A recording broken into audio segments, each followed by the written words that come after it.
D'après Thomas Jefferson, ancien président américain, si vous voulez avoir quelque chose que vous n'avez jamais eu, alors faites quelque chose que vous n'avez jamais fait.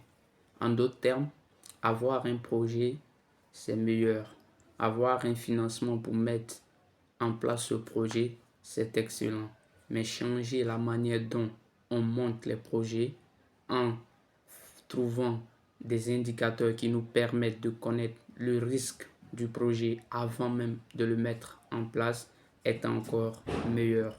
Alors c'est dans cette optique que notre vidéo du jour va s'inscrire, celui de mettre en exergue certains indicateurs économiques qui permettent de voir la rentabilité d'un projet avant même de le mettre en place. Alors pour cette vidéo d'aujourd'hui, pour raccourcir un peu le temps, nous allons vous parler de 3 indicateurs et dans une prochaine vidéo, dans une autre rubrique, nous allons aborder 3 autres indicateurs qui permettent de voir la rentabilité d'un projet.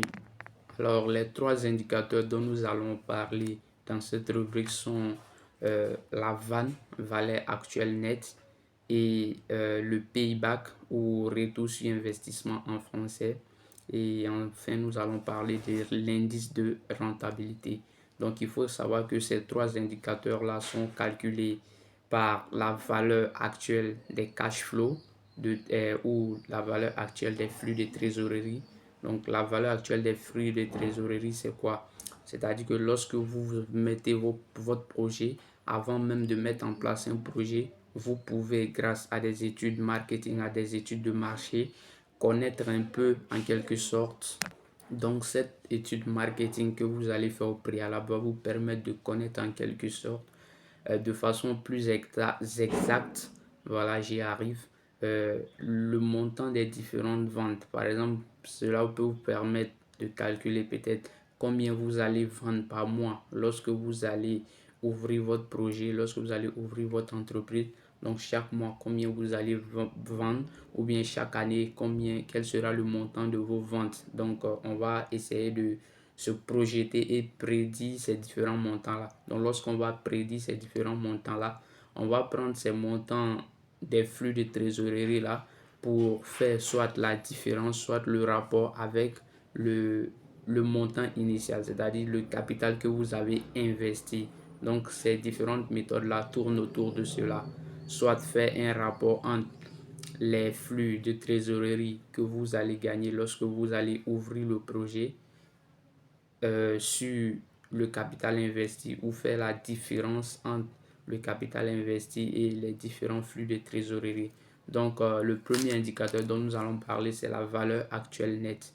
Alors, la valeur actuelle nette, c'est donc la méthode de la VAN consiste à calculer la valeur actuelle nette d'un projet. Donc, cela se calcule en faisant la différence entre les différents flux de trésorerie que l'on prédit moins l'investissement de départ, c'est-à-dire le capital.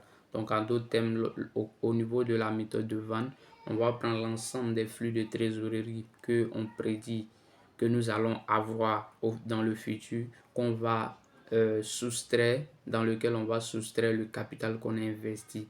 Et lorsqu'on calcule la vente, on va trouver un montant positif ou un montant négatif. Et lorsqu'on trouve un montant positif, cela veut dire que notre projet est rentable et que si nous avons plusieurs projets, donc si nous avons par exemple 2 projets sur la table et que nous trouvons un projet positif et un projet négatif, alors naturellement c'est le projet positif qui sera financé, car celui-là va nous rapporter, va nous permettre déjà de rembourser le capital de départ et d'avoir aussi des profits.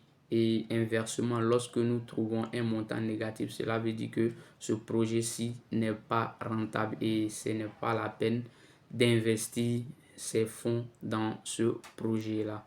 Voilà. Ensuite, nous avons la méthode du payback, comme on l'a dit, la méthode du payback ou du retour sur investissement. Donc, cette méthode-là va nous permettre de savoir quand est-ce qu'on peut retrouver l'argent investi. Imaginez que vous partez dans une banque, vous demandez à votre banque peut-être la Société Générale de vous prêter 1 million de francs CFA pour ouvrir votre entreprise. Et la banque, si vous dit, OK, nous allons vous prêter 1 million de francs CFA pour peut-être 2 ans. Donc, pour 2 ans. Mais vous devez maintenant faire recours au payback ou au retour sur investissement pour calculer, pour savoir quelle est la période pendant laquelle vous allez avoir le montant que vous avez investi. Donc, le payback, c'est ça. C'est-à-dire que lorsque vous allez calculer, il va vous permettre de trouver le montant investi et vous montrer la date à laquelle vous allez retrouver ce montant-là.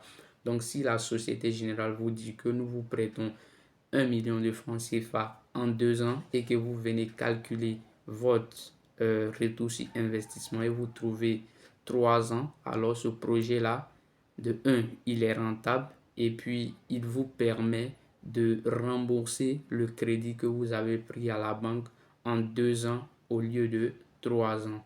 Donc vous voyez, ça vous montre déjà est-ce que vous serez capable de rembourser le prêt que vous avez pris à la banque rapidement. Cela aussi est un indicateur qui encourage un peu les banques à vous prêter de l'argent parce que lorsque vous allez calculer ce retour sur investissement et que vous venez présenter ceci à la banque verra que bon, on prête à ce monsieur et en 2 ans d'activité ou bien en 1 an d'activité, il est déjà capable de nous rembourser notre argent. Donc cela incite les banques à vous prêter encore plus vite de l'argent parce qu'ils savent que ils vont vous prêter, mais ce n'est pas à risque. Contrairement à un projet dont le retour sur investissement est de 10 ans, vous voyez que c'est un peu risqué. Il y a beaucoup d'imprévus qui peuvent arriver. Donc, cela fait que la banque hésite souvent.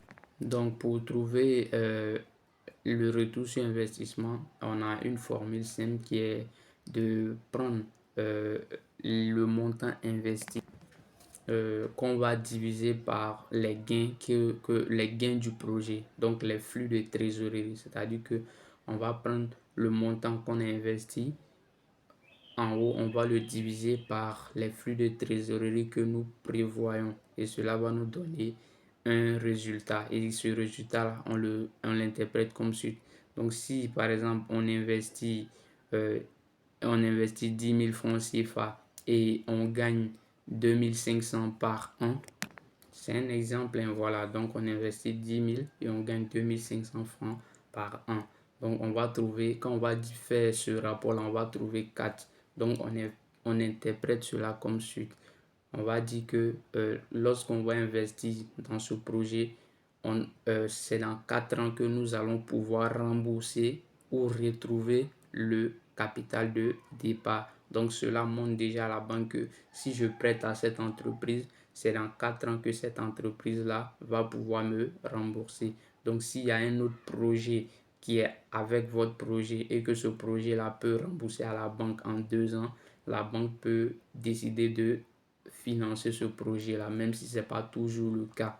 Voilà. Donc, cela s'interprète aussi comme si, par exemple, si vous avez un projet qui doit durer 10 ans et que vous calculez le retour sur investissement, vous trouvez par exemple 4 ans, comme dans notre cas. Donc, c'est comme si en 4 ans, vous aurez retrouvé le montant investi et vous aurez 6 ans pendant lesquels vous aurez les bénéfices de votre projet. Ça aussi, c'est une autre manière de l'interpréter. Donc, vous investissez 10 000 et vous gagnez 2500 par an. En 4 ans, vous remboursez l'argent que vous avez pris pour investir et vous avez devant vous 6 ans de bénéfices. Pendant ces 6 ans, vous gagnez des bénéfices qui sont de 2500 et qui peuvent aussi augmenter.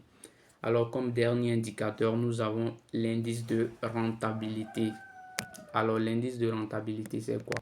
Alors, l'indice de rentabilité, comme le dit son nom, consiste à calculer l'indice de rentabilité d'un projet, c'est-à-dire voir la rentabilité et la viabilité du projet.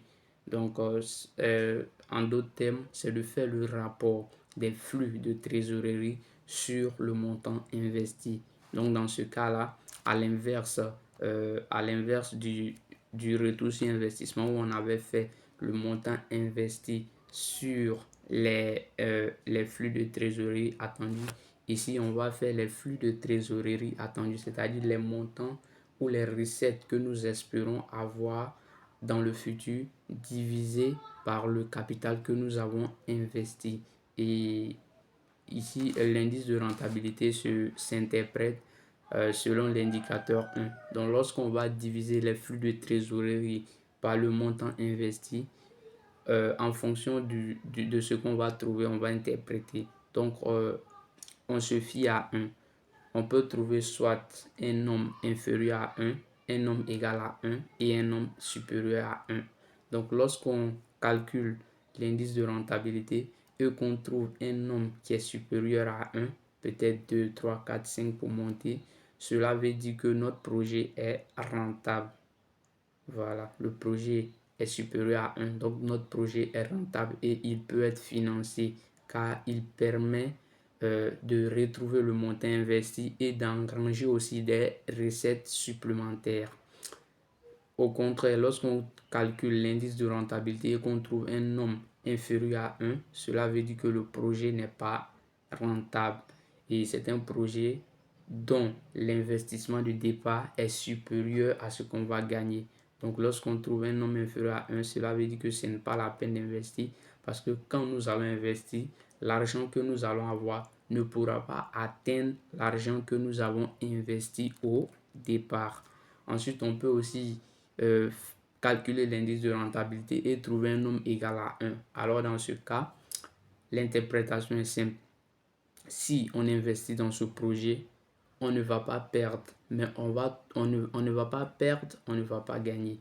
Donc, dans ce projet-là, si l'indice de rentabilité est égal à 1, lorsqu'on va investir dans le projet, on va trouver le montant qu'on a investi de départ. Par exemple, si au départ, nous avons investi 1 million, lorsqu'on va mettre en place le projet, nous allons gagner 1 million juste. Nous n'allons pas pouvoir faire des bénéfices et nous n'allons pas faire aussi des pertes. Donc, dans ce cas, le projet n'est pas conseillé, sauf si vous voulez ouvrir l'entreprise peut-être pour d'autres aspirations qui ne sont pas forcément des aspirations monétaires ou pas dans le but de faire des bénéfices. Donc, vous pouvez ouvrir le projet, mais si c'est à but lucratif ou dans l'objectif de faire des bénéfices, ce projet-là n'est pas rentable. Alors donc c'était tout pour les différents indicateurs. Comme je l'ai dit, dans une prochaine vidéo, nous allons aborder d'autres indicateurs aussi qu'il faut prendre en compte pour avoir un projet rentable et viable. Alors il faut savoir que toutes ces méthodes-là, il y a des personnes qui maîtrisent cela. Il y a les financiers, il y a les experts comptables qui sont dont l'étude de ces indicateurs-là fait partie de leur boulot. Donc, avant d'ouvrir un projet, il faut essayer de faire tout cela. Parce que, comme je l'ai dit, ouvrir un projet, c'est déjà meilleur. Mais savoir le risque du projet, c'est encore mieux. Donc, il faut encourager l'entrepreneuriat, mais l'entrepreneuriat autrement. Parce que nous rencontrons beaucoup de personnes qui investissent par-ci et là. Et au bout de quelques années, le projet tombe à l'eau. Donc, il y a tous ces préalables qu'il faut faire au départ avant d'investir. Et cela permet d'avoir des projets viables qui sont durables dans le temps. Alors, merci à toutes et à tous. C'était tout pour cette vidéo d'aujourd'hui. Si vous avez d'autres questions sur ces différents indicateurs-là, les commentaires sont là. Nous serons ravis de vous répondre comme d'habitude et restez toujours connectés sur Côte d'Ivoire Economics, la chaîne de l'économie, la science de la survie.